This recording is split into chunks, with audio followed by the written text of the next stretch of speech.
तो ये सवाल बहुत अच्छा इन्होंने पूछा है कि टाको का क्या करना चाहिए। आम पेशेंटों का सभी का सवाल होता है ऑपरेशन के बाद कि सर टाके का क्या करूँगा, डेली पट्टी करनी है, रोजाना साफ करना है मुझे, इसको पट्टी निकालनी है, या कोई टाको का मेरे को रिकवर करना और है। यहाँ पानी से बचाना है। पानी से बच, ये बहुत अच्छी चीज़ है। पानी आपको नहीं लगाना है ऑपरेशन होने के बाद, जो टाके हैं उसमें पानी मत लगाइए प्लीज़। पानी लगाओगे तो टाके वहाँ पे हील नहीं करेंगे, आपकी चमड़ी हील नहीं होगी। तो हमारी तरफ से एडवाइस ये रहता है कि कुछ टाइम तक के लिए आप पानी ना लगाएं, 2 से 3 हफ्ते। जब हीलिंग टाइम होता है जो अपनी चमड़ी होता है उसका 2 से ढाई हफ्ते के अंदर जो आपकी चमड़ी प्रॉपर हील कर जाती है, उसके बाद आप जब हम टाके निकाल दें उसके बाद आप चाहो तो पानी लगा सकते हो। लोगों का प्रश्न ये भी होता है कि कोई ऑइंटमेंट लगाएंगे सर, या कुछ ऐसा कुछ चीज़ उस पर लगाए। आप चाहो लगा सकते हो, पर जैसे नारियल वाल के तेल होते हैं, सब चीज़ अवॉइड करो, है ना, जो आप घर पे लगाते हो, ये सब चीज़ एटलीस्ट अवॉइड करो वहाँ पे। हमारी तरफ से एडवाइस नहीं होता है। नॉर्मली आप ऑइंटमेंट चाहो, कोई एंटीबायोटिक ऑइंटमेंट तो आप लगा सकते हो, वो आपकी चॉइस है। हम कभी बोलते नहीं, पर ऐसा कुछ स्ट्रिक्ट नहीं है कि आपको लगाने का है। लगा लेंगे तो बेटर है, नहीं लगाएंगे तो भी काम चल जाएगा, ठीक है। बस पानी आपको नहीं लगना है, उसका ध्यान देना है। पट्टी आपको रोजाना बदलने की जरूरत नहीं है। एक बार पट्टी कर दी, वहाँ से कोई सोकेज नाम की चीज़, यानी कि वहाँ से कोई खून का रिसाव नहीं हो रहा है, तो आप उस पट्टी को ऐसे छोड़ सकते हो। 2-2.5 हफ्ते बाद जब वो हील हो जाता है तब हम उसमें टाके निकाल सकते हैं। 2-2.5-3 हफ्ते का हम नॉर्मली टाइम देते हैं हील होने के लिए। तो मेरे हिसाब से फ्यूचर वाले में तो है ना, ये वाली चीज़ काफ़ी रहती है ना, सभी से सुना भी हुआ। इवन मेरे जो दोस्त हैं उन्होंने सुना होगा काफ़ी टाइम, इनके मन में भी हो सकता है सवाल रहता होगा कई बार, है ना। और इसके अलावा सर, जैसे कि अपने टाकों के बाद जैसे हीलिंग पीरियड अपना कंप्लीट हो जाता है, जो भी टाके है, तो जो चलना है या फिजियो है उसको हम कैसे कवर करें? कहीं भाई हमें रहता है कि मुझे फिजियो कब से चालू करना चाहिए या कितने टाइम का करना चाहिए थोड़ा सा, और या चलना कब से एकदम से शुरू करना चाहिए, वजन कब देना चाहिए उस जगह पे, तो वो थोड़ा सा मुझे। ठीक है, तो मैं खासकर ऑर्थोपेडिक से रिलेटेड बात करूँगा कि चलने के लिए आपको किसी भी ऑपरेशन के बाद मनाही नहीं होती है।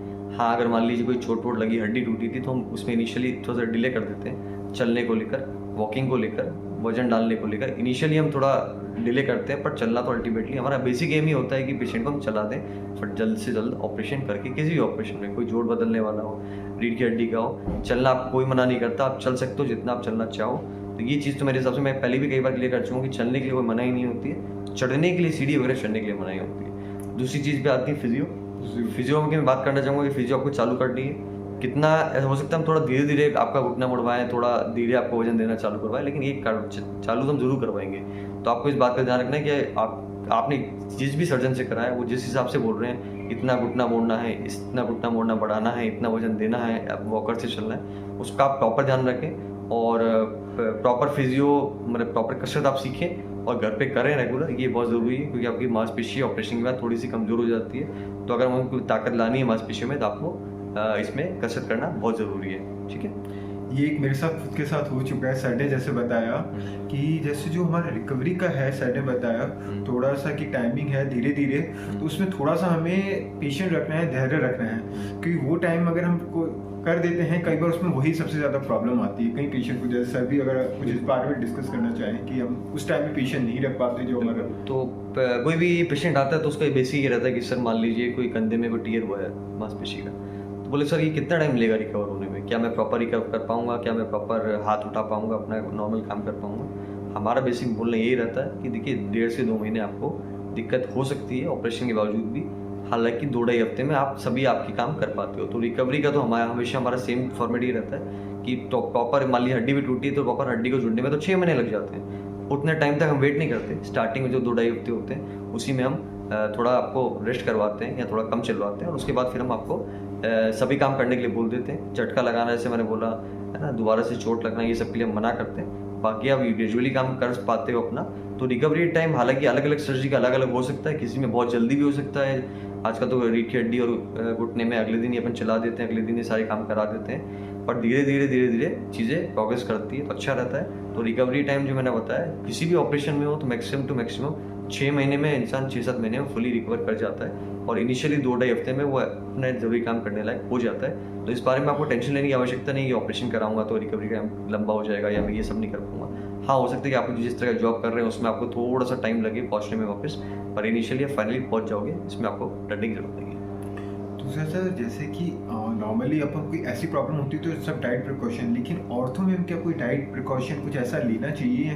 हाँ, ऑर्थो तो का एक बिल्कुल इसमें मैं चर्चा करना चाहूँगा। लोगों से जनरली बात होती है, सभी तरह के लोग आते हैं हमारे पास, है ना, सिटी से लेकर जो विलेजेस होते हैं सभी के आते हैं। सबको ये बोलना रहता है, कुछ ये बोलना रहता है कि सर जैसे कई कई जगह खट्टा खाना मना करते हैं, बिल्कुल। कि खट्टा मत खाइए। हमारी तरफ से देखिए सब कुछ एडवाइस है, एज टिल दैट कि आप डायबिटिक हैं, आपको शुगर मरीज हैं, तो शुगर के हिसाब से आपको डाइट लेना है। अगर शुगर के मरीज नहीं है तो आप सब कुछ खा सकते हैं, सब कुछ सफ़ेद दिखने वाली चीज़ें मैंने कई बार आपको बोला है, दूध, दही, पनीर, छाछ, रसगुल्ले वगैरह आप खा सकते हो जब तक आप शुगर नहीं है आपको, ठीक है। शुगर है तो मैं स्पेशली बोल रहा हूँ शुगर की डाइट फॉलो करनी, वरना आप सभी चीज़ें खा सकते हो। ये तो कैल्शियम प्रोवाइड करती हैं, जैसे केले होते हैं, हरी सब्जियाँ हैं, आपके फल हैं, तो ये तो सब तो कैल्शियम वगैरह प्रोवाइड करता है, आयरन प्रोवाइड करता है, तो आपको लेना ही लेना है ताकि आपकी हड्डी जुड़ने में मदद करे, क्योंकि डाइट बहुत इंपॉर्टेंट रोल प्ले करती है हड्डी को जुड़ने में। इसलिए मैं बार बार इस पर फोकस करता हूँ कि आपकी डाइट का भी खास ख्याल रखें।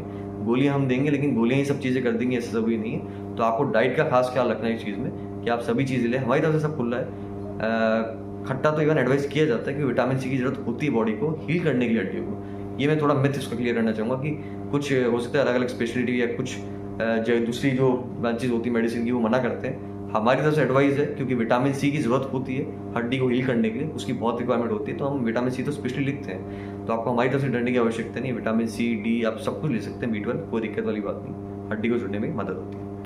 एक चीज़ सर लास्ट डीप रही है, जैसे कि रिकवरी भी हो गई, मैं नॉर्मल डाइट हूँ, तो फॉलोअप मुझे कितने टाइम में रखना चाहिए? फॉलोअप की रिक्वायरमेंट है भी, और अगर है तो कितने टाइम में आपको करना चाहिए और कब तक करना चाहिए? मुझे फॉलोअप में आपको कब बार बार आके दिखाता रहो, वो थोड़ा सा आप शेयर कर सकें। तो देखिए फॉलोअप हम क्यों लेते हैं, सब पेशेंटों को लगता है बर्डन कि डॉक्टर बार बार बुला रहे हैं, बार बार परेशान कर रहे हैं हमको, बार बार देखना चाहते हैं। तो देखिए हम क्यों देखना चाह रहे हैं आपको, आपका मान लीजिए आपके किसी भी हड्डी में मैंने प्लेट डाली है, तो मैं ये तो देखूंगा ना, कंफर्म करूंगा कि जो पेशेंट को बताया गया वो सब चीज़ें फॉलोअप कर रहा है, वो सब चीज़ें वो निभा रहा है ठीक से। क्योंकि मैं एज सर्जन मैं क्या चाहता हूँ कि मेरा जो पेशेंट अच्छे से रिकवर करे, शायद इसलिए मैंने ऑपरेशन किया था, क्योंकि हम आपका बेनिफिट ही चाहते थे।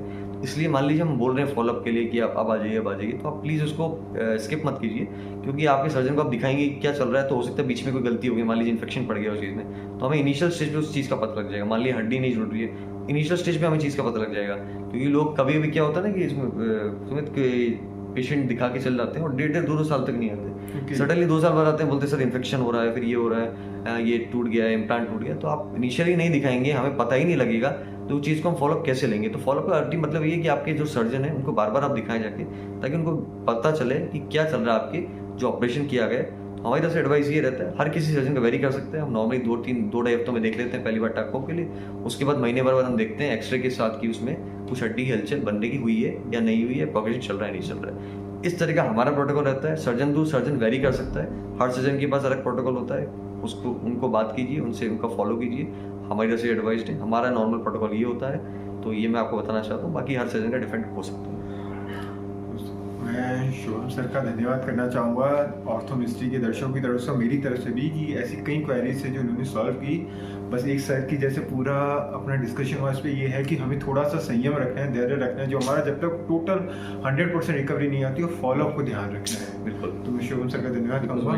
थैंक यू ऑर्थो मिस्ट्री के दर्शकों। इनको मैं स्पेशल दुआ से धन्यवाद देना चाहूँगा, ये अपना जरूरी काम छोड़ के आते हैं और आप केवल आप लोगों के लिए आके अपना समय देते हैं, ताकि आप लोगों को जागरूकता मिले। तो मैं भी आपसे एक्सपेक्ट करता हूँ कि आप चैनल को तो सबसे पहले लाइक कीजिए, शेयर कीजिए, सब्सक्राइब कीजिए। जितना शेयर आप करेंगे उतना ज़्यादा लोगों तक, आम जनता तक मेरी बात पहुंच पाएगी, क्योंकि मैंने आपको बताया कि मेरा इनिशिएटिव है कि सबको पता लगे कि उनके साथ क्या बीमारी चल रही है। तो मेरा आपसे गुजारिश ही रहती है कि आप जितना शेयर कीजिए, सब्सक्राइब कीजिए, जितना आप चाह सकते हैं। कोई भी आपको क्वेरी हो आप मेरे को कमेंट कर सकते हैं, इसी तरह के मैं वीडियोज़ बनाता रहूँगा। एक बार सुमित जी को दोबारा धन्यवाद बोलेंगे सब हमारी तरफ से, ठीक है, और फिर मिलते हैं दोबारा।